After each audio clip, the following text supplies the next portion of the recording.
Welcome to the Scale Model Podcast. In this podcast, we aim to entertain, inform, and promote the hobby of scale model kit building with interviews, reviews, and news about the hobby. The Scale Model Podcast is recorded bi-weekly and is available where your favorite podcasts are found, including iTunes, Google Play, Spotify, and Stitcher, as well as on our website at scalemodelpodcast.com. If you enjoyed the podcast, please consider leaving a review. It does help to get our shows out to more modelers. We also publish extra video content and complete episodes on our YouTube channel. Feel free to like and subscribe to the Facebook page at www.facebook.com/scalemodelpodcast. There's also a Patreon page at www.patreon.com/scalemodelpodcast. Your Patreon support helps us cover hosting costs and gives you access to extra content as well as prize giveaways. Welcome to episode 53 of the Scale Models Podcast, sponsored by Goodman Models. I'm your host, Stuart Clark, and I'm here today with, myself.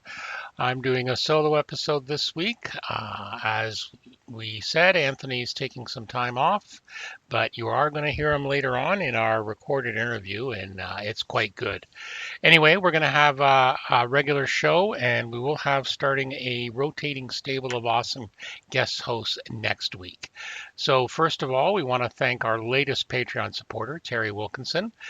Thank you very much. If you want to be one of the chosen ones in the Patreon area, definitely check us out at patreon.com/scale model podcast. So we're going to get right to the latest news. Of course, we're going to talk about our Supermodel Contest. This is the SMP Supermodel Contest 2020, sponsored by our good friends at Moscato Hobby Models. And you can check out all the details of that at Scale Model Podcast SMP Contest 2020. And we really look forward. You've got another month, 6 weeks or so to get that entered in. And of course, first prize is a Moscato Hobby 148th Baby Space Crab Kit. And the rules again, any subject, any scale, anything goes. Must be your own work, of course. 3-month duration and ends September 30th. So don't forget to send a maximum of 3 pics and a brief, no more than 100 words in the description.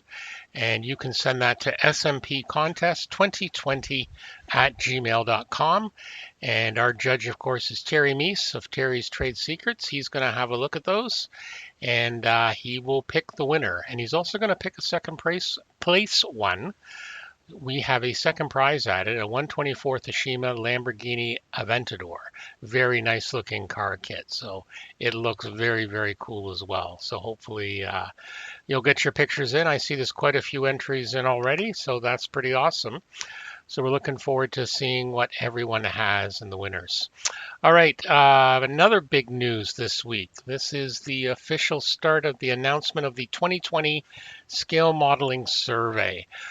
This is something I've been wanting to do for a while. So several years ago, a good friend of the show and former guest, John Bias, did a modeling survey. The modeling community responded big time. He had over 500 entries, and it was really some interesting insights and stats into the scale modeling community.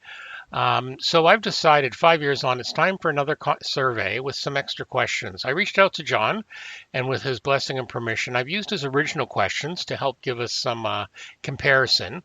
And also I've added myself, and thanks to several other contributions by our good friends at On the Bench and Plastic Model Mojo, we've added several more which we know will be interesting to members of the hobby. The survey is on Google Forms, and it's anonymous, and it will be available until the end of August 2020. The results, when completed, will be available to all. So I've put a Google form link, and you can get to it at Scale Model Podcast 2020-modeling-survey, and you'll be seeing that also when you go to just the main page. You'll see a link to it there, and myself and some of the other podcasters and that will be talking about it. So if you don't mind, please spare some time. There's about 25 questions or so. Should take you about 10 minutes. Pretty straightforward for all you smart folks out there. And do try and get the survey completed. I'm going to have this open until the end of September, so we'll have like a 6 weeks period for that.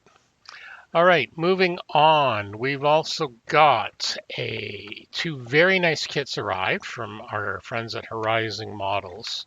A 1/72 scale Convair SM65D Atlas and a Mercury Redstone. I am going to be doing a full-on video review and unboxing of these, but these are pretty cool looking. So, Tony from Horizon Models passed on a couple of notes here. So the kit of the Atlas is the later D model of the Air variant that was until recently on display at the Canada Science and Technology Museum in Ottawa. It features three different payload options to choose from: Mark II, Mark III, and Mark IV re-entry vehicles. And it also includes high-quality water slide decal sheets printed by Microscale with three options and extended stenciling. The Mercury Redstone, this one I really find interesting. I'm looking forward to this. This contains parts to model any one of the 6 missions that were flown. So this includes Alan Shepard's flight, Gus Grissom's flight, Ham the Chimp's flight, and also 3 other unmanned test flights. So this kit also features microscale decals as well as stainless steel photo etch parts. And as I said, I've had a look in the boxes and they look really, really cool. I'm going to be hopefully managing to get a video unboxing this week, and they're really, really good. I know our good friends at On the Bench, David Goldfinch in particular, has been building these as well, and he's actually really enjoying it.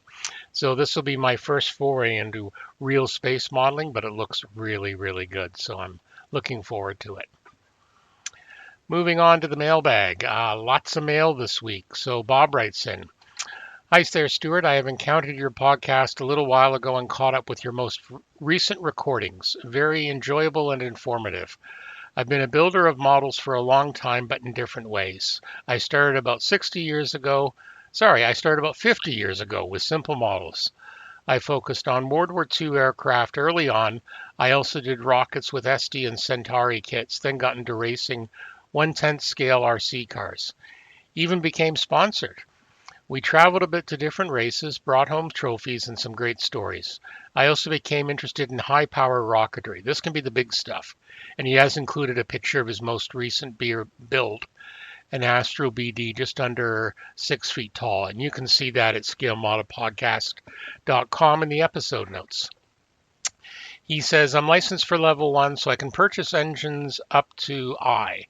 I've flown a J motor, but didn't take the test for level 2. If you are familiar with the small engines A, B, C, etc., each letter up is double the thrust. So you can see once you get to G, it's a big motor. Recently, I've been back into plastic, just finishing the monster C-57-D cruiser from the movie Forbidden Planet. I included some shots of that one. Like you have said, where are you going to put this thing? Well, I've made it a little shelf and hang it up over my head. Enough about me.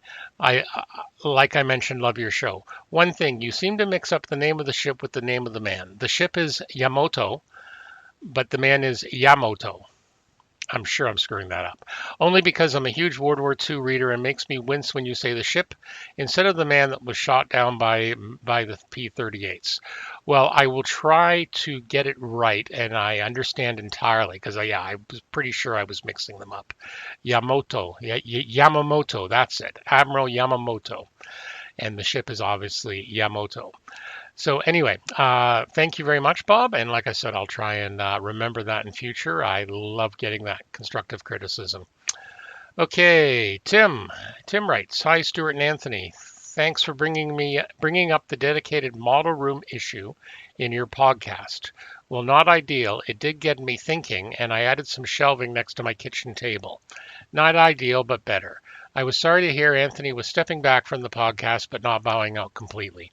Very understandable when you have a young family. I'm looking forward to the rotation of interviews and guest modelers on future podcasts." So am I, by the way. And that's from Tim in Moscow, Idaho. Okay, and as I said, I'm also going to include the picture there he included in the show notes. Brandon, I was listening to the Scale Model podcast while building Mung's P51 and 148 scale when I heard you hadn't built one yet.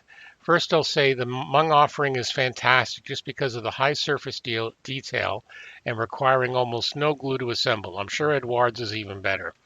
Secondly, you should check out Leading Edge Decals.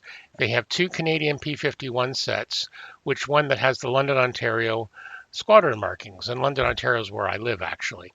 Personally, I've got the West Coast decal set, which includes Calgary, Vancouver, New Westminster, Edmonton, and two Mustang kits. Really excited to have these as a paired display. Cheers, Brandon.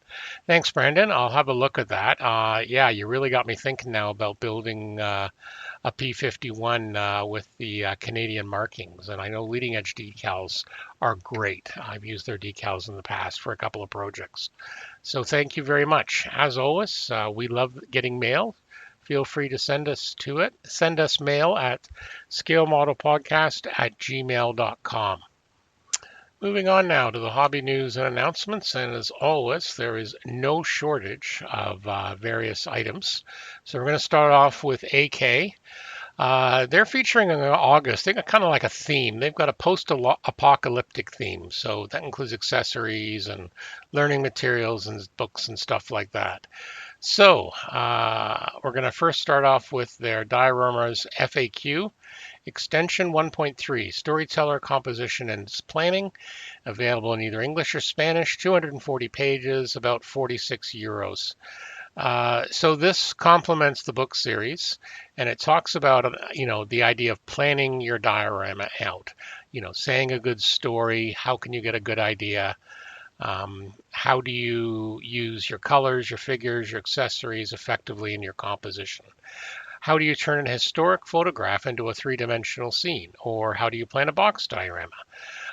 These are very useful things to have. I've seen quite a few modelers over the years. They'll take a photo and they'll attempt to duplicate it. Exactly, and that's pretty cool. So they've got some really complete guides here, and this is definitely a must-have, I would think, for the diorama modeler. So it includes 528 illustrations, which covers over 300 AFV aircraft, ship, car, sci-fi, and figure models, and dioramas by Van Gils, one of the world's best modelers ever. And of course, it's also available as a digital copy. Next up, we have one called Doomsday Chariots, modeling post-apocalyptic vehicles. So if you like Mad Max and stuff like that, this is the kind of book for you. So this talks about all the scale vehicles with post-apocalyptic techniques and stuff like that. So some pretty cool things here. So it's got quite a few different samples of builds people have done. We've got a pickup truck with a flamethrower, a fast attack vehicle, one here called Death Ranger. Looks like it's got a couple of anti-aircraft guns on top. Motorcycles, all sorts of things. And yeah, very, very kind of neat, some unique weathering ideas. So that's going to be 104 pages, and that's about 24 euros at the AK site. Very cool. So speaking of the flamethrower, they now have a post-apocalyptic universal pickup truck flamethrower. This is in 1/24, so you can take your 1/24th vehicle and stick a flamethrower onto it. So basically, they've got some assembly instructions, which include the flamethrower. Looks like a couple of propane or something like that. They do recommend some solder wire, soft vinyl pipe, or plain fuse wire to connect various points. But it looks pretty good. So flamethrower, 4 gas bottles, box, and the hose. Pretty cool indeed. And that is 16 euros. And then they've also got a pickup truck flamethrower with a car fender protective shield. Same price, 24th scale. This one comes with a little bit smaller flamethrower, 7 gas bottles, 2 boxes, and a hose. Again, complete assembly instructions. And then we've also got a post-apocalyptic universal steel drum hatch with the crossbow mount. 14 euros, 1/24 scale. So it looks like a steel hatch. Could have been made from a barrel or something, and it's got a pretty vicious looking crossbow that you could put on top of your van or something. And yeah, looks kind of cool. Then we've got some post-apocalyptic decals, 16 euros, 1/24th again, all sorts of different various skulls and different schemes and stuff like that. So all in cartograph. We've also got fuel sign decals in 1/24th. And then what else have we got? We've got a new product here, eraser cleaner for CA glue, excess remover. So this is apparently designed, this is called the eraser, softens, removes already hardened CA glue, ideal for small touches once the piece has been glued. So they say treat the surface to be clean by rubbing with paper towels dipped in the cleaner. Clean the surface while they are damp with paper towels in order to eliminate the remains. So again, that looks rather interesting, and that will set you back about €6 for 20 grams. So that's all from AK this time. Moving on, we're going to go to, oh yeah, this one. This is we've heard of a lot of 135th vehicles with full interiors and that. This is a new one from Suyata, Suyata. This is a Panther, but what's interesting about it, it's got a full interior, but it's 1/48 scale. A little bit smaller, but a full-on interior. And they've been releasing a bunch of interesting new stuff. So yeah, so this includes the Maybach engine, transmission, all sorts of things. Rheinmetall turret. So yeah, they've been releasing small things, but all the parts there, and now they've pretty well said, yep, we're doing the whole thing. So very, very cool. Check that out. I don't think we have a release date yet, but it's going to be coming soon. And just looking at their Facebook page, they're also going to have the crane. We've seen other companies with this, the 16-ton Strabo crane, and that's designed for this tank, again, in 1/48 scale. So if you maybe wanted to do a tank under maintenance before, but 1/35th was a bit too big for you, well, looks like they've got the answer for you here. So well worth checking out. Next up, Mini Art on their Facebook page. They announced a 1919 Type B London Omnibus. I don't have a lot of other information on it right now, but it looks like various different schemes are going to be available, similar to their other ones. There was something funny I pointed out. Someone on their Facebook page, they had spelled Hyde Park wrong in one of the decals, and someone pointed it out on the Facebook page. Looks like Darren Greenwood, and Mini Arts responded, and they're gonna fix that. So that's kind of nice these days. Hopefully, the rest of it will be checked. I don't see any other spelling mistakes, but there you go. And again, for you bus modelers in 1/35th, this could be something very nice indeed. Okay, moving on. A bunch of stuff from Hasegawa for August. They're always releasing some repops, some new stuff. Looks like a lot of it is repops, but we've got the Volkswagen Type 2 minibus in 1/24th, a Honda NSR 500 1989 World Grand Prix 500 champion, some various car kits, including a BMW 2002 edition. We've got the 1/72nd scale Mitsubishi Ki-67 Type 4 heavy bomber. This is in the green. This is the Hairu in the green cross, so the surrender markings. What else? We've got 1/48 for the Valkyrie for the Macross guys. The VF1S A Striker Super Valkyrie in Skull Squadron. This is in the big 1/48, and yeah, that one looks interesting. I might be interested in that, as well as the VF19A SVF 569 Lightnings. And this has the tradition, the very familiar forward swept wing with the high maneuver missiles. This is in 1/72nd scale. So they're saying it should be release date August 21st. So definitely check that out. Lots of stuff happening there from our good friends at Hasegawa. Edouard's got a couple of new items to announce. Some of these are just reboxings, but are not reboxings, but existing things, but they're making different editions. So we'll first start off with the Profi Pack edition is coming out of the Spitfire Mark 1. That's going to come out in October. This is off the heels of the beautiful looking twin pack.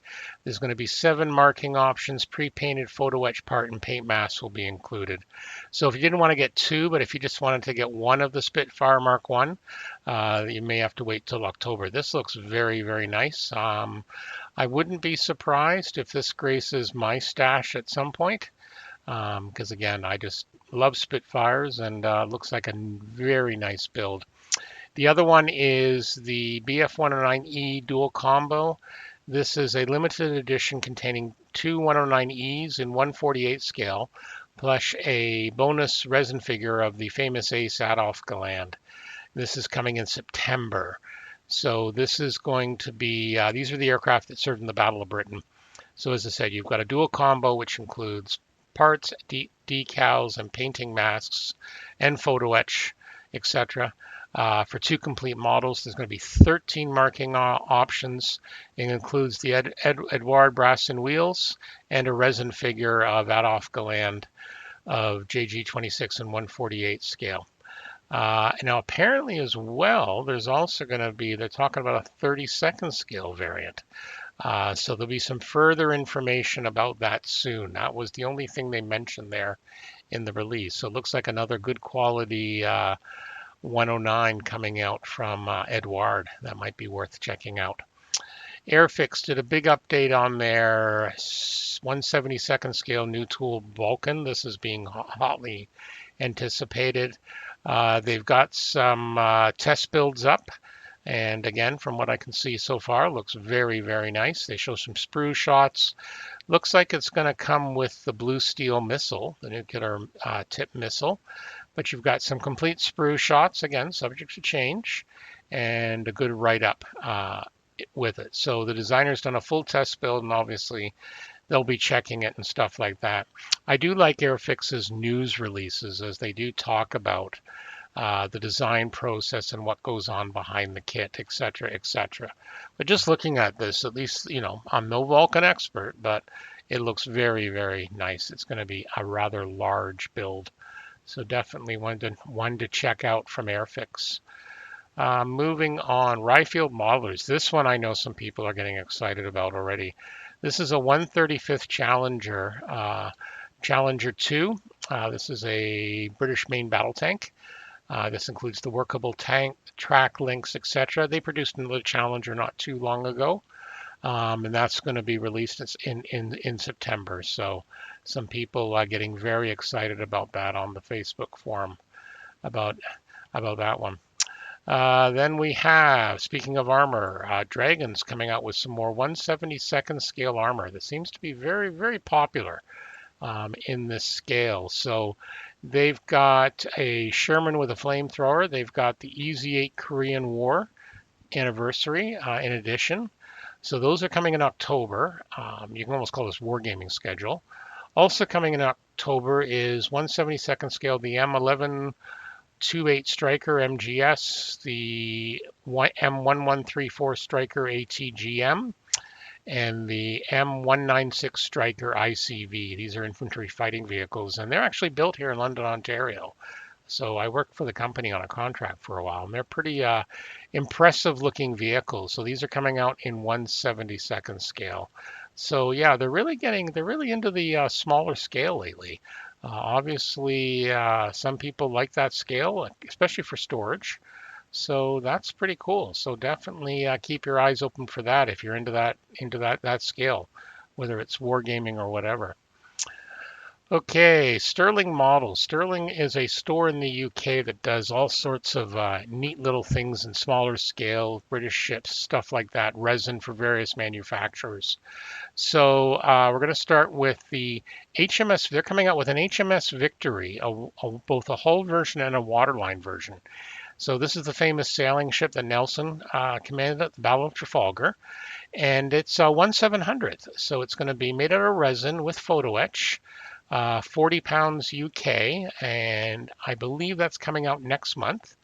And as I say, that's going to be both the full hull and the regular hull. So that'll be very, very, very, very cool. They're also announcing through their store an Ark Royal from the 70s, 1978. That's going to be in resin again. The 1978 version, that'll be 90 pound. It's currently out of stock, but they are going to have that in. So resin and etch of the Ark Royal, including 4 Phantom, 4 Buccaneer, 2 Gannets, 4 Sea Kings, and 2 Wessex helicopters with details for ship and aircraft. And yeah, all sorts of other neat little things. You can get various army tanks in 1/700 and all sorts. If you're a naval modeler, this is a very good store to check out. I know they been talking about. They have the Cannon class destroyer. I believe that's from Black Cat. Various various ones that maybe some of the bigger manufacturers don't do. So definitely check some of them out if you're into the naval modeling. I know there's a few people that I know that would be very, very, very interested with that. And Border Models has a new release, which I know has gotten quite a bit of chatter for the British World War II tank modeler. This is the Crusader Mark III in 1/35th scale. And I don't think there's been a model of a Crusader, of a newer one, in at least 20 or 30 years. So this is very exciting. So the box art's actually inspired by a real photo during the British 8th Army pursuit in November 1942. Yep, this is a medium tank, very popular by the troops and stuff like that. Long history. Yeah, this looks good. It's you just got some shots here, CAD shots. You have a choice of additional sand guards for the side suspension, so you can have them on or off the model. Suspension's posable. So yeah, it's going to be good. There's going to be a set of stowage as well, and the track links are going to be workable. That's all the info we have, but yeah, it looks like very exciting.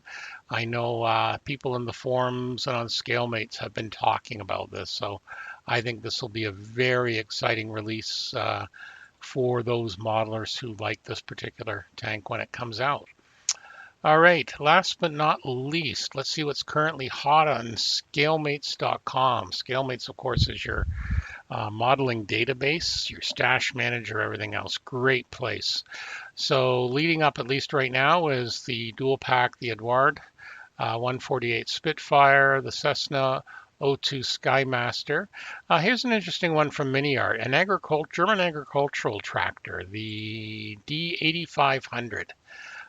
Looks like very steampunk thing. You could keep it as is, or 1938, or you could do other exciting things with it, like again, steampunk, something like that. As I mentioned, the Crusader tanks up here, the Edward Tales of Iwo Jima, the P48 limited edition, or P48, what am I saying? P51. The Lockheed P38 is just below that from Tamiya. Yeah, all sorts of other different things that Edward's talking about coming out. The Mung model Fokker triplane is fairly high up. This is the Wingnut Wings one. I have seen late today that some people have gotten the kit, and apparently there's some damage in the way the sprue is packed. So we'll keep an eye on that. We'll have to see what happens there. So we'll wait and see. I know it's got a pretty high bar, and we'll wait and see to see if other people are having the same issue. Again, more the same. The Kinetic GR1, GR3 Harrier and 148. That's a repop with some new parts. Ryefield models, Panzer III Os J, 2020. The Lysander by Edward in 148. It's got some change parts. I'll have to look into more. That one's on my one day I'd like to get list in the stash. So all sorts of interesting things here. A lot of Mustangs on this list right now from Edward. So we'll have to see what happens further with that. So that right now is all the modeling news that's fit to print. In today's What's the Scoop, we did get an email from our good friend of the show, Tony Jacob, both our shows and the other two podcasts.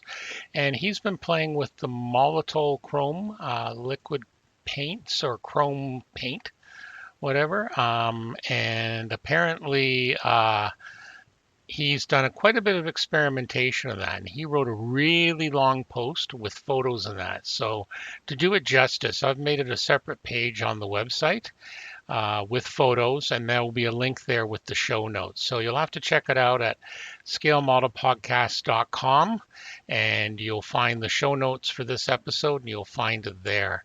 So couple of quick notes. He says, now the things I've discovered for those of us who are into shiny things, out of the airbrush, the stuff is really, really chrome. Don't spray in mist coats like you might in other metallic paints. Do spray in a heavy wet coat. At first I thought it was a very fragile finish because it marked really easy, but it actually finishes very tough but needs a long time to cure. So don't do anything for at least 24 hours. But just like Alclad, this stuff marks and degrades quickly when you do other normal modeling stuff to it. Do not sand it ever, and do not touch it ever. So yeah, without a clear coat. So just be that aware of that. And he goes into some full details, clear coats, masking, stuff like that. So uh, very, very cool. He's also got some funny comments here. I also doubt that I could afford to maintain a Molotel airbrushing habit, along with Mike having addicted me to top shelf bourbon. Of course, that's Mike from Plastic Model Mojo. Refills cost the sort of money that leaves me wondering if it's made of ground unicorn horn and requires some fancy storytelling to the wife. So yeah, the whole article is quite funny. I think you guys will enjoy it. So that'll be posted as well with the show notes when we get there. All right, we want to take a second to pause for a word from our sponsor. You may have not heard his voice yet, but you will soon, and that's our good friend Anthony Goodman at Goodman Models. As always, Goodman Models has some awesome super sanding blocks. You need to check these out if you haven't already. So these are a series of sanding blocks that allow you a nice flat straight surface. It's rigid. It allows you to feel positive contact on the plastic, so you know you are sanding precisely where you want to and how much. So the combo includes 6 different sanding blocks in these grits: 80, 180, 220, 320, 400, and 600. All the sanding blocks can be used wet or dry. In addition, you also get in the box, you get some instructions, you get a little color guide, because on each of the sanding blocks, it's little colored dots to help you recognize what grid is what, and there's basically a color legend there. Now, when you order the value pack combo, you also get a super stand, and this is made from Sean's Custom Model Tools, but this one here through Anthony's site is the exclusive Goodman Green. And this is a great stand to keep your blocks organized. It works really, really well. I have one. It's on my bench all the time. You'll love it. The price is $28.99 US plus $11.49 US shipping, and that's worldwide. You can also get them when shows resume. Anthony does vend at some shows as well. You can get them at FlexiFile. Wheels and Wings in Toronto have them. I believe Section 8 Hobbies in Buffalo has them. And there are even a couple of distributors in Australia that are worth checking out as well. So definitely check these out. You won't be disappointed.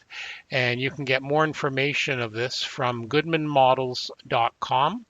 And that will give you all the various things there. In addition, Anthony has a section on his site where he's starting to put up some pictures of his builds.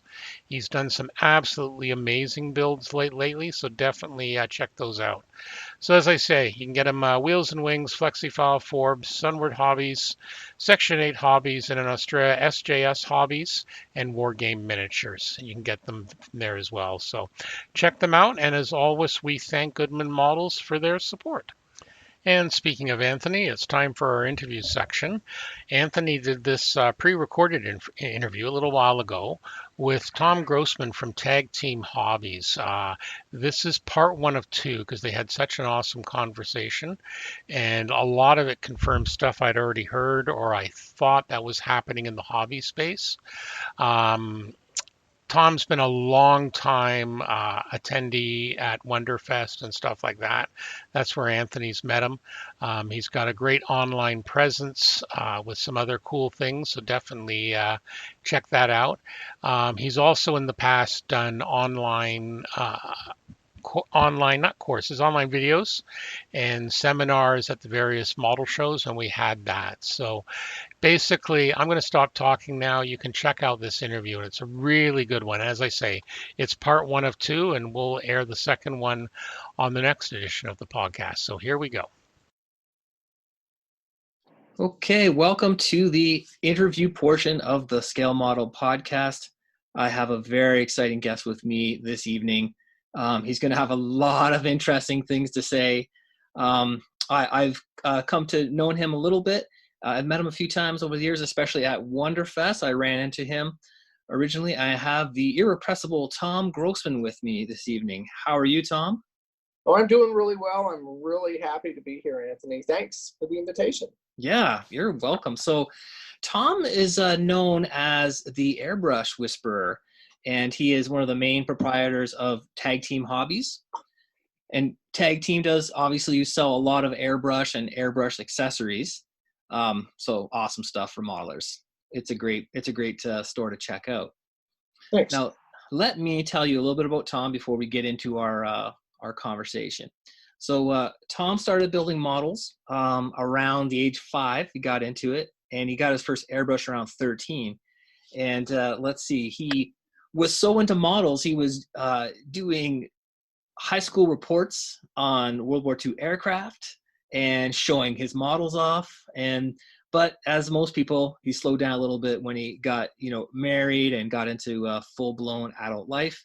His first career was as a teacher in the public school. So he got really back into the hobby in the 90s, and he discovered Gremlins in the Garage, and that led him to Wonderfest, which we've talked a lot about on the podcast. It's such a big event.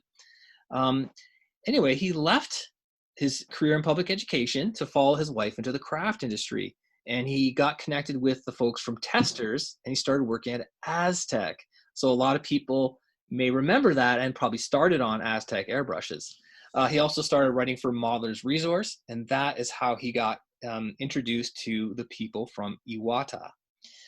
He also got working for them as a demonstrator at trade shows, and Testers was doing the make and take programs, and he was helping out with that, doing the paint and Aztec airbrush demos. So around the turn of the century, he became the territory rep. He became the territory rep in the Mountain States for almost 30 art, craft, and hobby companies. He wrote the model kit report in the Hobby Merchandiser magazine from 2003 to 2010. Remind me to ask you about that, because we want to know what that's all about. He also got into building models that he says that he never would have chosen on his own. He left sales repping in 2006 and became an Iwata dealer distributor, as well as continuing to attend trade and consumer shows with Iwata. He was working with the national sales manager for the hobby market, so that's quite interesting. And he had lots of great opportunities. He also was part of the pioneering team for the model railroad market for Iwata. Interesting, because there is quite a bit of a divide between like scale modeling and the railroad world, oddly enough. But yeah. So he also published articles in Airbrush Action magazine. So you can see a common theme with Tom: airbrushes. And models. Yes, airbrushes and models. So he in 2012 he got together with Tag Team Hobbies and continued to work with the support of a dauntless group of volunteers. So he was teaching airbrushing and technique classes in stores, model shows, and trade shows. And that's how I originally met you. You probably wouldn't remember me, one of the throngs of people at your booth, but way back when. So he also built up the Make and Take program at iHobby Expo. And he also served on the Colorado National Contest Committee to help produce Thin Air Gnats, the IPMS National Convention in 2013, which was in Loveland, Colorado. Classes, demos, and sales at his booth with the help of the team he's been fortunate to build with over the years. So just a guy so connected with people. And he's also been a very big part of Wonderfest. And he's been teaching the all-day painting classes, working the vendor's booth, of course, that's always there. And but he did have some dark times. He says the fun continued in 2019 when his wife was diagnosed with cancer and he was at home. So the boys took it upon themselves to continue at Wonderfest in his absence. But of course, 2020 pandemic, no more classes and demos and all the con booths are all slowed down. So he's been making Stone Age videos on YouTube to save the world from bad airbrush maintenance advice. And Tom is the man when it comes to understanding what's going on in your brush. So he also has restarted publishing articles for the Hobby Merchandiser this past spring. So not as much building time as in the past, but you're at home, so there's always hope, right? Oh, always, yes. All right. So you've done a lot of stuff. You've had a very interesting career. Let's talk. Let's back up right to the beginning. And how did you Okay. get into the black magic of airbrushing? I got one for my birthday one year. It was, Perfect. oh geez, a blue body. I won't name names, but you'll probably figure out who it is. Yep. And the paint jar screwed onto the body of the airbrush. Right. And there was the air valve there, or the paint nozzle, then the air nozzle, and yeah, I tried that. It proved a lot of paint. A Yep. lot of paint. The first thing I tried to paint with, I just blew all the detail right off with this wonderful thick coat of flat white. Oh yeah, I was running off a spare tire. Oh yes, I've heard of the spare tire air source. Yeah. So that didn't last too long. Mm-hmm. And then I stepped up to bottle feed double action internal mix. That worked a lot better. Mm-hmm. Yeah, my modeling really started improving at that point. Nice. Still had, no concept of what a really good finish looks like, because I put down one or two coats. Wow, that looks great. But as we know, if you really want it to look good, you got to do lots and lots and lots of light coats and yes. And put all these different colors into it. And, if you're simulating reality, go out and look at reality. And those things aren't one solid color. Exactly. So it took a while to figure that out. No kidding, eh? So you obviously worked at or sort of pursued modeling as a hobby, and then you kind of made a really big switch from kind of working as a teacher in the public system. Mm-hmm. Tell me about the transition from that to getting into the model, the industry.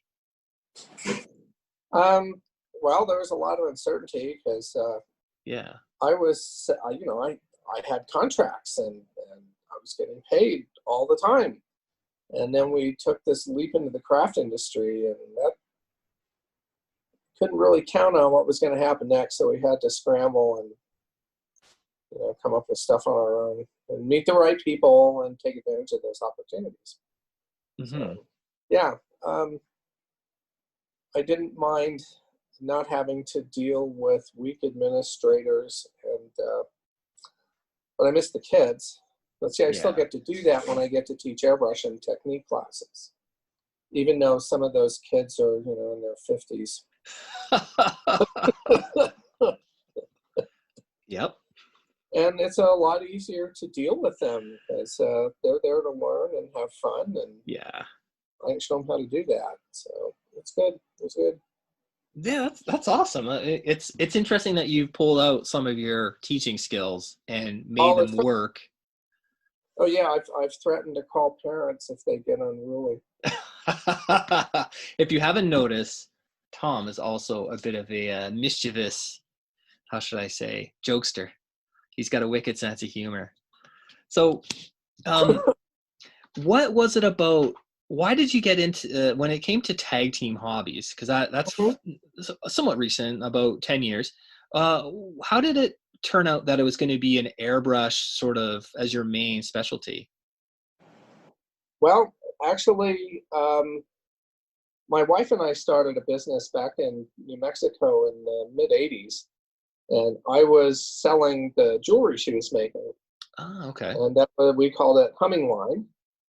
And so all those years I was working through, underneath Humming Line's umbrella. And then in 2012, I guess for tax purposes, we decided it'd be better if I split off. So, we're still together. It'll be 44 years at the end of the month. Congrats. So the businesses just separated. Everything else stayed together. Oh, okay. Wow. So you're just trying to make good business decisions along the way as you go. Yeah. Right. I taught math and science. I had zero accounting training, and I actually used to say bad things about accountants, but I don't anymore. God bless their bean counting hearts, because I've had to figure a bunch of this stuff out for myself, and I've gotten some good advice and tips from people that actually know what they're doing. And so, yeah, most of the time, we just sort of made things up as we went.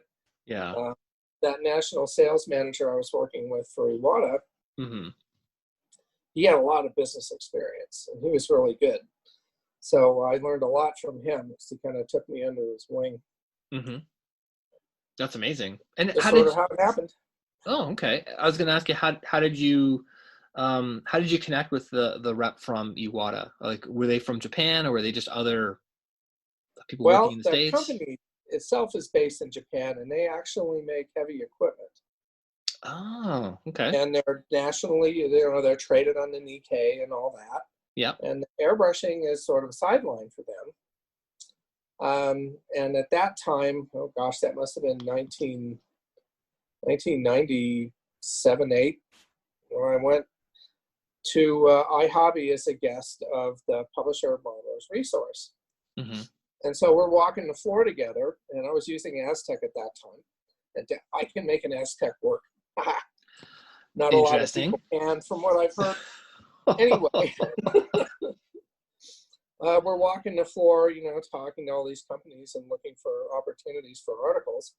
And we came across the Iwata booth.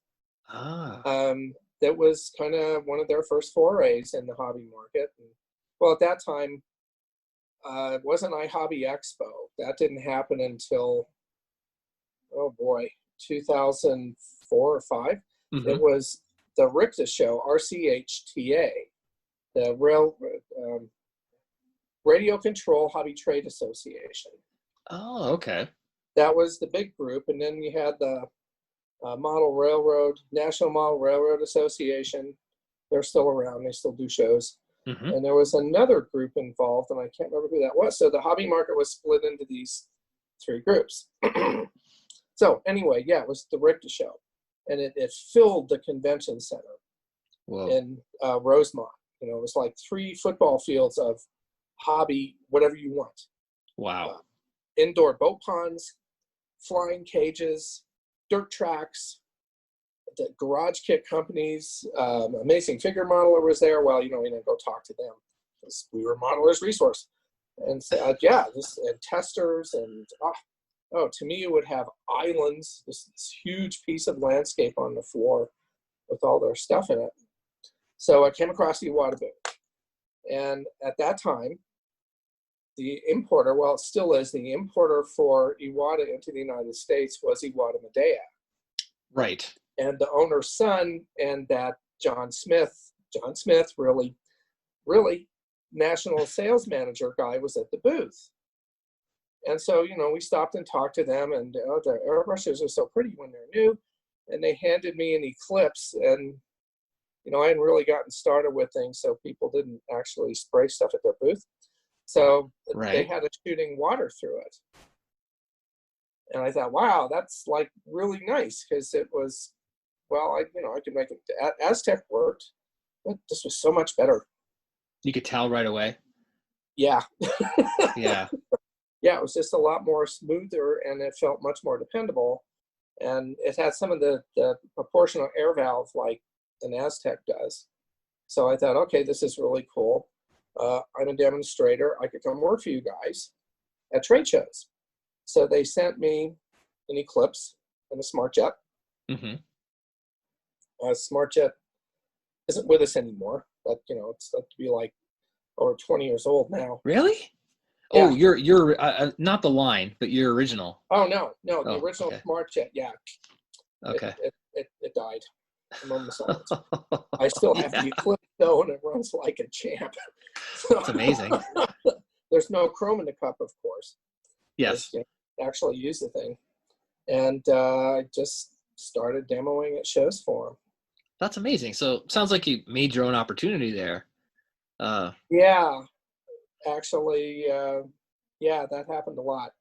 Well, there you go. And I think probably lots of people who are on the business end are always looking, in ways that can make opportunities for themselves. That's Yeah, you awesome. got to kind of be ready to create your own jobs. Yeah, for The sure. hard part is convincing somebody that they need to pay you to do that. Yeah. Maybe Isn't you get it? that. Yeah, I get that for sure. Absolutely.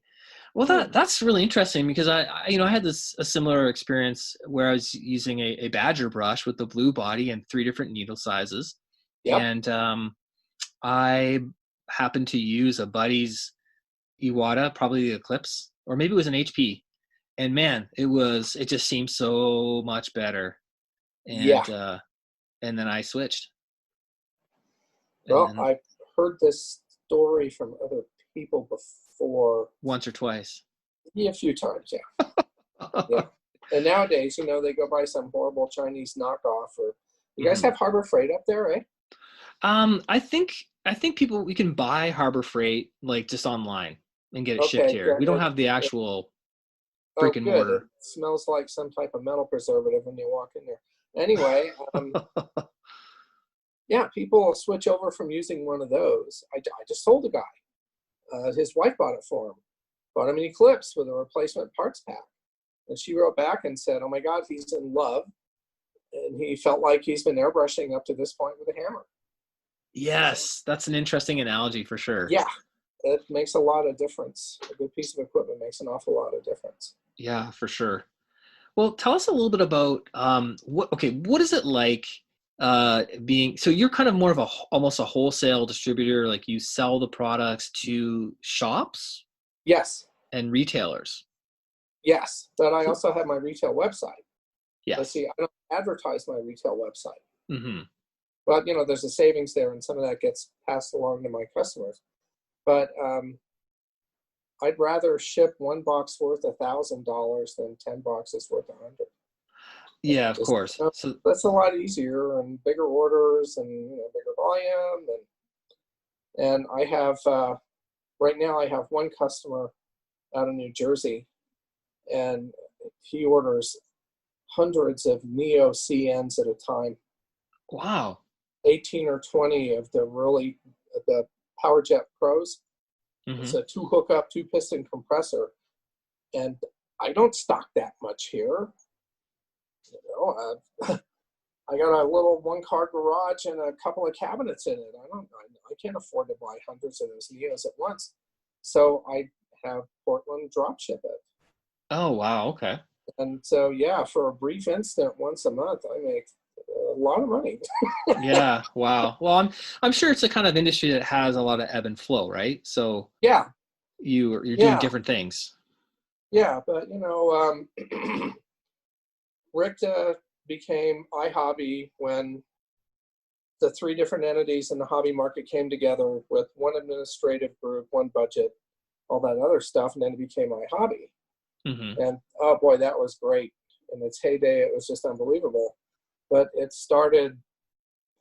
they kept changing the date, and they dropped the ball on advertising in Chicago. Oh. So the consumer days weren't, people started to lose interest and do their own things, and kind of changed ownership, changed locations a few times. Well, it's gone. Mm-hmm. So I can't get my audience fix, if you will, at trade shows anymore because there aren't any. Oh. So we got to go do these consumer shows where I can talk to people and teach classes and do my shtick and put all that Interesting. stuff together that I like to. So, yeah. So you saw a shift in the market where it wasn't so much organized on the retail end, but you had to start actually reaching out to the consumers directly. Well, I kind of always did, Yeah. because when we hit the railroad market, the model railroad market, their national conventions run by the National Model Railroad Association. And unlike like IPMS, Mm-hmm. where if you put on a national convention, you're pretty much starting from scratch every year. Oh, wow. Yeah, they don't have a canned program or anything. And NMRA, on the other hand, the local group that's sponsoring the show takes care of the educational program.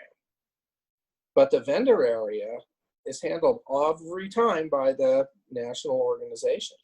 Oh, wow. So there's a lot of consistency, at least on that aspect of the show. Interesting.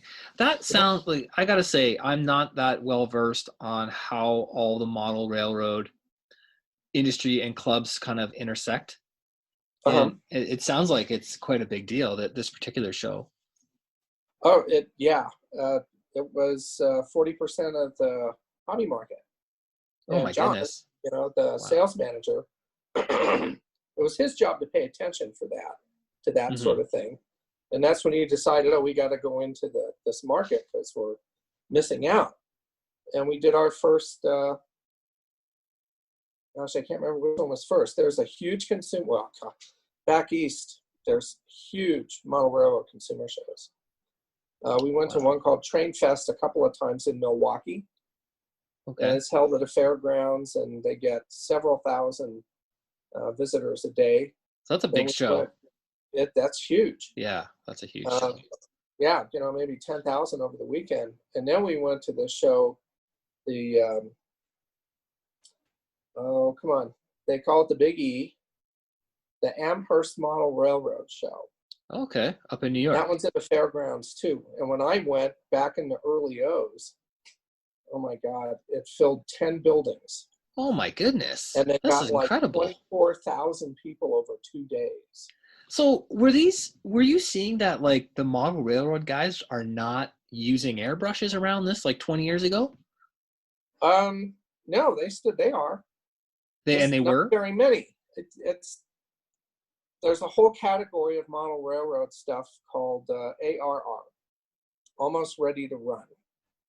Yeah. And that's pretty much you take it out of the box and put it on your layout and you're good to go. It's basically no weathering. It's a painted kit, assembled, no weathering. Well, yeah, now though they come weathered because oh my goodness, they send them over to China and paint them all up. Wow. Oh, I've seen some pre-weathered HO scale rolling stock that's just unbelievably gorgeous. I'd be happy if I could do it that well. Wow. So there's that aspect of it. We build stuff that sits on shelves and collects dust pretty much. Mm-hmm. But these model railroad guys, some of them take this so seriously. Their layout reflects a certain part of the country. Yes. And they'll run their trains on the schedule that they run in that part of the country. That's awesome. It's a whole different perspective. And the other thing that I saw that was very different was a lot of husband and wife teams. Really? Yeah. Are we talking, 20 years ago, 10 years ago, earlier, 90s? Yeah. Yeah. And even into the O's.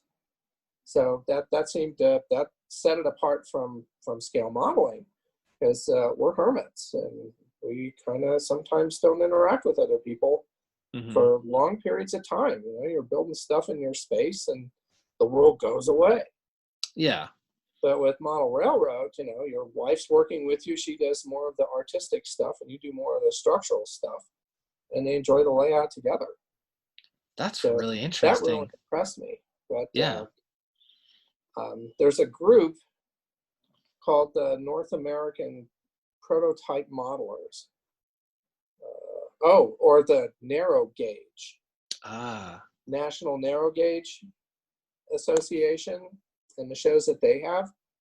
And the thing that really sets them apart is they model all these startup railroads that were built in the mountains for mining and stuff like that. They'll probably have some of these in Canada too. Mm-hmm. And instead of the tracks being a uniform width like they are on Amtrak or I don't know what the Canadian rail lines are. CP and CN? Okay. They had smaller gauges to go up into these mountain passes. Yeah. And until just recently, you couldn't buy that stuff, which meant if you were going to do this, you either had to bash or scratch build. Okay. So a lot more building in the narrow gauge and the prototype modelers, because they'll go out and the prototype guys will go take a picture of a piece of rolling stock, like a hopper or a tank car, and then they'll go home and paint one of theirs up to look just like it. That's kind of like military modeling. Yeah, you're following references. from the real Yeah, world. and Yeah. what science fiction modeling has become Oh. with Archive X paints and what colors the interior of the Enterprise. And Yeah. okay. Is that the correct German gray?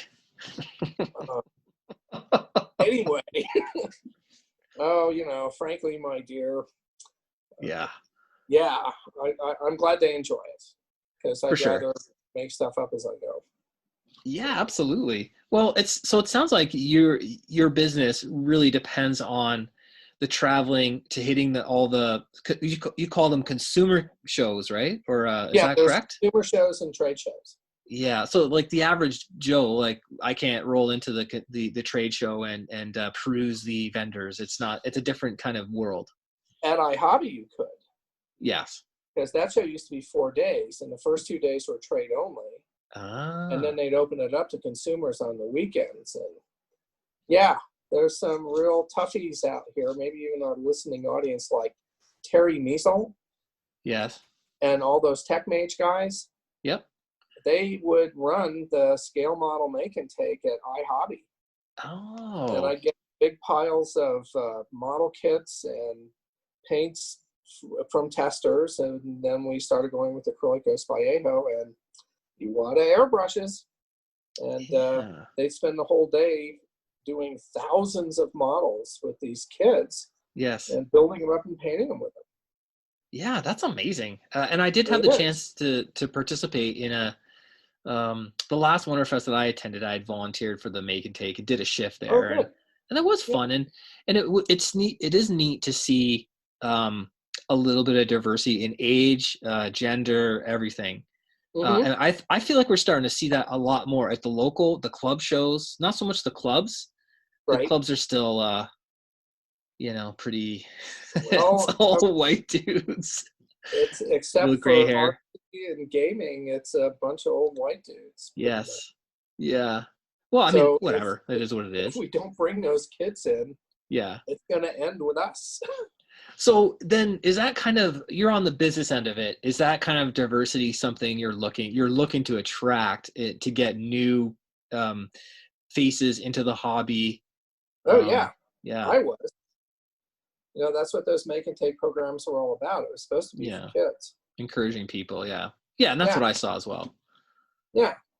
Now, technique classes, that's something else. But yeah, Yeah. the make and take was to infect the kids as deeply as we could and send them home so they'd want to build models with their spare time instead of having their face on the screen. Yeah, for sure. Something like that. Yeah. That's amazing. It's a great thing, Yeah. spatial relations, hand-eye coordination, Yep. reading diagrams, patience. Yeah. Patience. Yeah. Because if Absolutely. you don't have any patience, maybe you should find another hobby. That's so true. You're not going to like this. That's wild. So how did you, and then later on you got connected or involved with Wonderfest? Because I know that's quite far away from you. So tell us a little bit about that sort of connection. And you've done quite a bit as part of that crew. Yeah, really happy to have gotten to do all the good stuff. That's one of my favorite shows. It's not the biggest one, but just there's so much talent there and so many great folks. And so I went to the first one back in the late 90s. Found out about it through Gremlins in the Garage. Mm-hmm. And at that time I was building some spaceships, but Phoenix Follies girls. Okay, rings a bell. British made little white metal figures, and they look like real women, so they're not all stylized. And I was doing that. I was doing the anime kits too, and so that's the real end of the spectrum and the highly stylized end. So I was having fun with those, and I went by myself, flew in, and at that time the contest ran down the middle of the vendor room. Ah, okay. So, it wasn't that big. And there was a huge anime presence. Mm-hmm. There was a lot of anime builders, a lot of anime kits on the table. Anime Box was there. And, I don't know how much you've talked about the whole recast issue. We haven't, Stuart and I do want to do actually an episode dedicated to talking about that, because that's something that really haunts the small shops that are trying to do something and trying to, make a business in the scale model world. And that's, you usually end up with a crappy, for the consumer, the guy trying to build it, they get a piece of crap. Usually, typically, right? Well, you can see this. The audience can't, but there's some heavily cleaned up pieces of crap up in the case. Oh, yeah. Yeah, we're sitting in my office, so to speak. Yes. Well, let's see. Anime Box, the licensing laws are different in Japan. Okay. At least this is what I've heard. And it's been confirmed a couple of times because I've heard this from a few different sources. Somebody will create a character, and they'll do like a video, an OVA series, originally aired video. That doesn't make sense. Anyway, they'll do a video series or some manga. Mm-hmm. And then they'll have Wonderfest Japan. Mm-hmm. And they'll license a figure out of one of these anime features for the show, and that's it. Yes, like the event-only kits.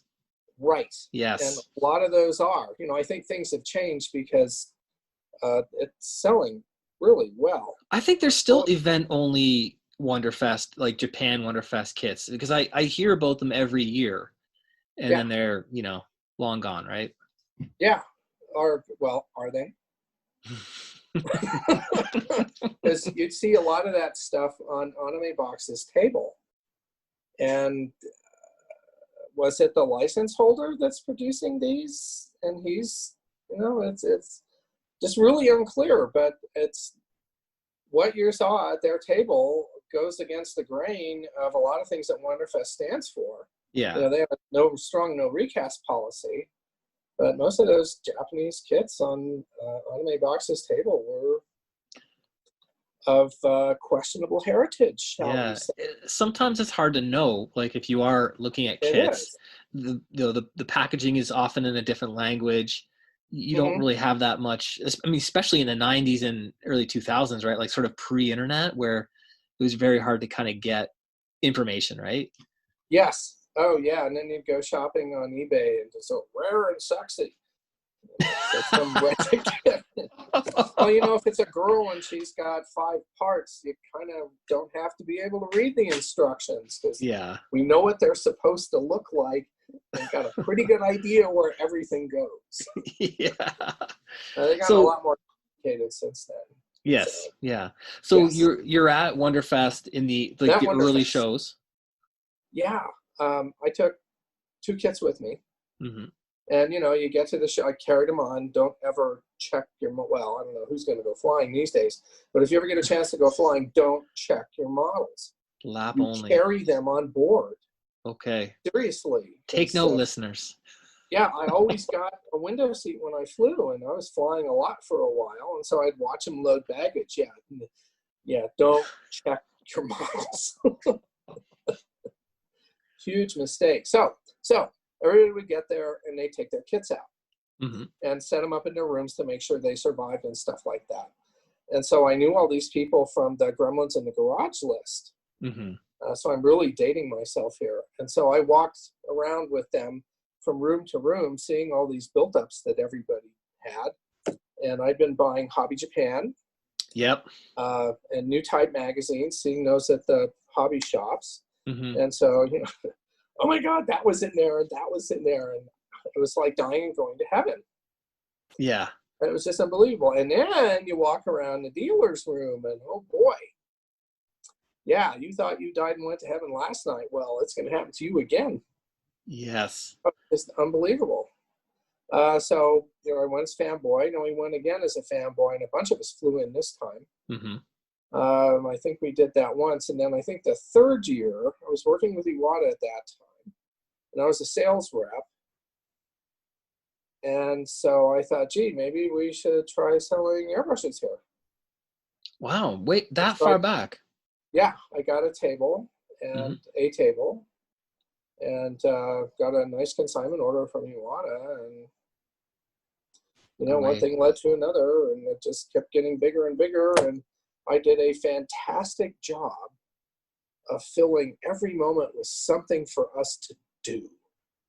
That's been the downside from being a fanboy to what it was like for me when I was there in 2018.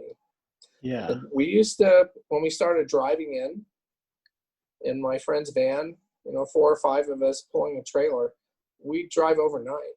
Wow. Yeah. It's a long way to go. 18 or 20 hours. Yeah. That's incredible. Yeah. And we'd take stuff to work on. Yeah. Why not? Because I hadn't started with a meet and greet on Friday night and supporting Iron Modeler on Saturday night and helping out with that adult themed after hours contest and doing other stuff. And we could sit around and didn't have to get up at the crack of dawn and stay up all night building. And that's good.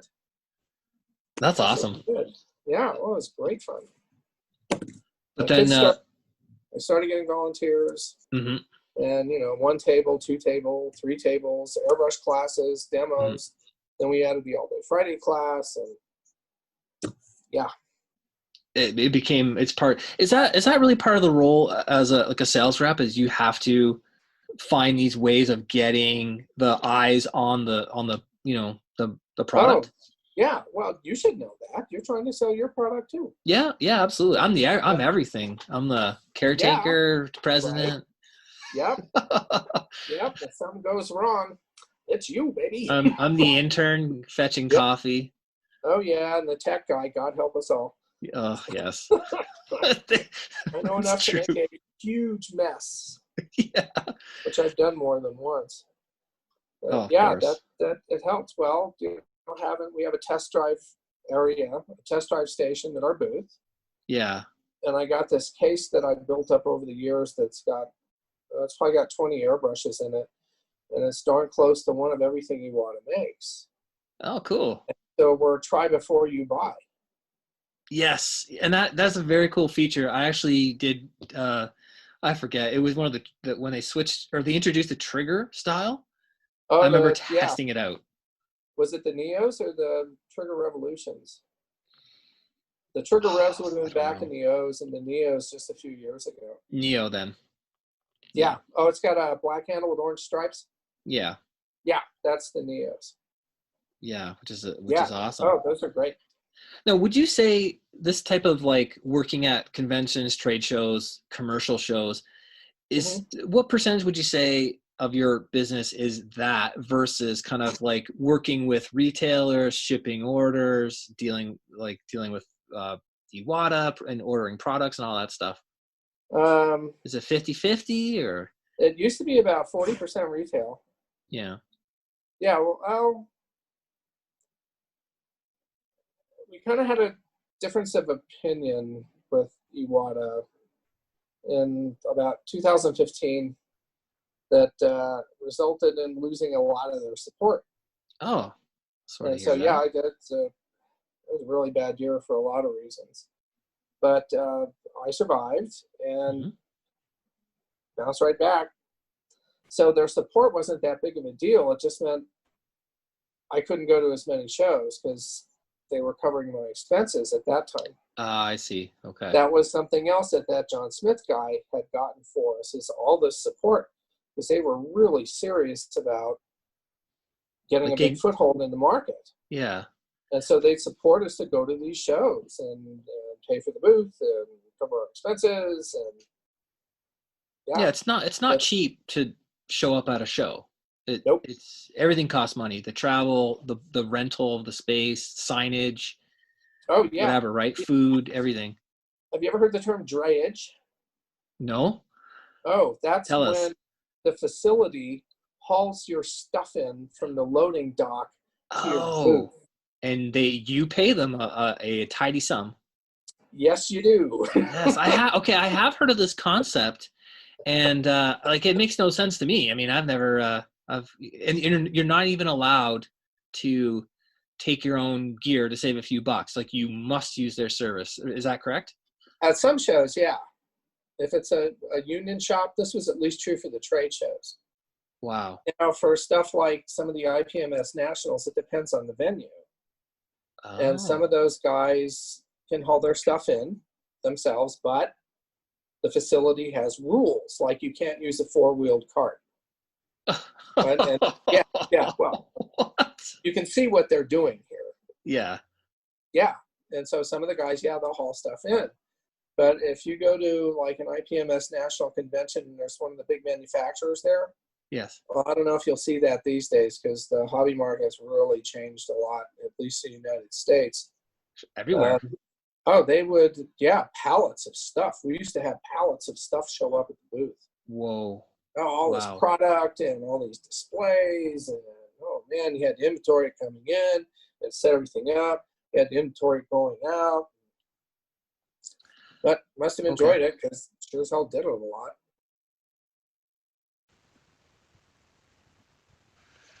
So as I say, that was a pretty awesome interview. Again, very informative. A lot of stuff I learned, and a lot of stuff, as I said, I confirmed I had felt that was happening in the industry. And again, that goes back to why I want to do this survey I was talking about earlier, and we'll give a link again to that at the end of the show. Moving on, talking tools. Our talking tools this week is Decal Fixer. Most of us have used it. Those that haven't have heard of it. You've got all different varieties, but the main three seem to be the Mr. Hobby items, the Mr. Mark softener and the setter. There's the Micro Set and Micro Sole from Microscale Industries in the US.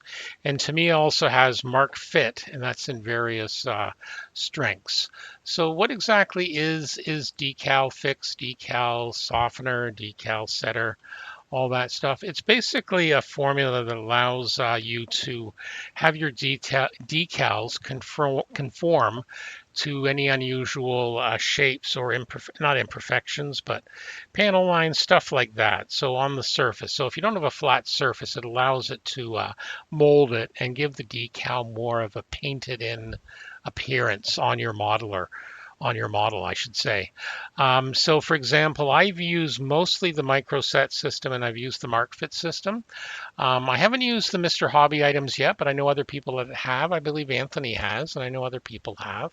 But they're all kind of basically the same idea. So in the case of the microset, which is kind of like the original ones that people used, what you would do is you would apply a little bit of microset, part one of the system, to the surface to be the decal is going to be put on. Then you would moisten your decal in water as you normally do, and you would place it on the spot. And then what you would do after that, you would either put a little bit more microset to help it conform, or you would give it a minute and then put on the micro sole. And the sole is the actual setting agent, so that will and softener agent. So that what that does is your decal will actually look like it's going to crinkle, and it looks very ugly, and you want the temptation to touch it. Do not touch. Do not touch at all. It will eventually smooth out, and that's the part that lets it sets in. So I usually give it a good 24 hours after I decal before I do any sort of clear coating or stuff like that. And I find it does make a difference. Again, like I've said before, it's worth trying. See if it works for you. One interesting thing I've noticed is, and again, it may just be me or just the decals I'm using, but I find the microset works better for US based companies like Monogram, Revell, stuff like that, and older kits with decals. And I tend to find the Tamiya Mark Fit product works better for Japanese decals. So Tamiya, Hasegawa, etc. So again, your mileage may vary, but I do have both. The Mark Fit actually combines two products in one. So you actually put a bit of Mark Fit down, and then you put your decal, and then you put a little bit on top. At least that's the way it works for me. And as I say, it does come in various strengths. They've got a new super strong one, which apparently you have to be very, very careful with, or you will basically melt your decal. There's various different techniques people use, but it's basically a good little thing. It's one of those things that I've been using forever. One suggestion I do have, particularly with the microsole and microset, they're in very narrow, tall bottles, and it's very easy to tip these over, and many modelers have over the years. So I recommend you either get a 3D printed stand like Sean's Hobby Tools we've talked about before, or something like that, or you make one yourself. I've got a little wood stand I made, which has two slots for the bottles and a little decal tray and all that. And I'll include a picture of that in the show notes to show you that. So yeah, definitely something to worth trying if you're a new modeler. And if you've used them for a while, maybe it's worth trying one of the other manufacturers. Maybe you'll get something a little bit better out of it. So we'll see what happens. All right, so on the bench, just me this time. Yeah, I've been really, really busy. I haven't had a lot of time. I did a bit more playing around with the chipping fluid on the Academy 135th Panzer IV. So I've got the turret and the lower hull chipped. I've still got to do the upper hull. Definitely some interesting results. I wasn't getting a consistent result, but I'm still fairly happy with it. So I believe it's one of those ones where the more practice you do, the better. I haven't really done anything on the Lancaster this time. I just haven't had time. So that's still sitting around. But I have a feeling there'll be a Horizon Models Mercury space capsule taking over on that one soon. So we'll see what happens there. Alrighty, and I think that's about it. I've got no things we've seen this week because again, I've been too busy with real life. So I'll just like to close by saying thank you again, Anthony, for your support and all that. You will be hearing from him now and again through pre-recorded interviews, some video stuff. I would like to point out at scalemodelpodcast.com, we released a couple more videos this week. One is Anthony's reveal of his 172nd Quincy Row, Kowloon Rao build reveal. Definitely worth checking out. Anthony's done a simply stunning job about that. And the caster and the maker of that kit, John Moscato, really thought it was awesome. So we've got 12 pictures plus a full-on video, so definitely check that. And we also had episode 2 of Terry's Trade Secrets posted that I neglected to post earlier. So he talks about his part 2 of casting. This was a exclusive for Patreon subscribers. And this week there'll be a part 3 being released to the public. The Patreon supporters are currently enjoying a preview of that. And that's all to do with instrument panels. And that's a really good one too, because there's a few tips I didn't know about. And I'm definitely going to apply on some of my next cockpits I do and things like that. So as I say, definitely check out scalemodelpodcast.com. In addition to, like I said, details about the SMP contest, we've got a link to the modeling survey there. So make sure you check that out. And please, if you have a few minutes, fill out the survey. It's completely anonymous, and it's going to be shared to anyone who wants the information. So it's not like going for profit or anything. It's something both myself, John, and some of the other podcasters were really interested in. Maybe depending on what comes out there, some of the manufacturers will see where people are going. So spread this far and wide. I'm going to reach out to hopefully some car modelers too. We want to get their input, ship modelers, space, figures, you name it. We want to know about it. So that's going to be kind of fun. So that's it for this time. So as normal, check out our good friends at On the Bench and Plastic Model Mojo for more modeling podcast goodness. Their shows are out every fortnight. We also want to hear from you. Feel free to send us email to scalemodelpodcast@gmail.com. We record roughly bi-weekly, and you can get it where you can get your favorite podcasts. As well, as I said, the website scalemodelpodcast.com. You can find show notes, galleries, and you can subscribe to get notifications of all our updates, including videos and new episodes. We do publish some extra content and episodes on the YouTube channel, youtube.com/Scale Model Podcast. And if you do enjoy the podcast, please, if you can, on your favorite podcast subscription service, please feel free to leave us a positive review. It does get us up and allows us hopefully to be in front of more eyeballs, people who might be interested. And as usual, we have a Facebook page. Feel free to like and subscribe.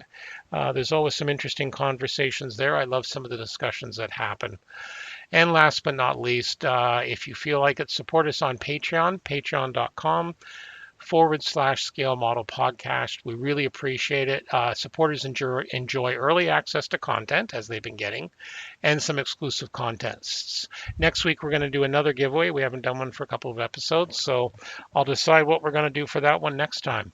So that's it this time. So for the Scale Model Podcast, I'm Stuart Clark, and thank you and be well.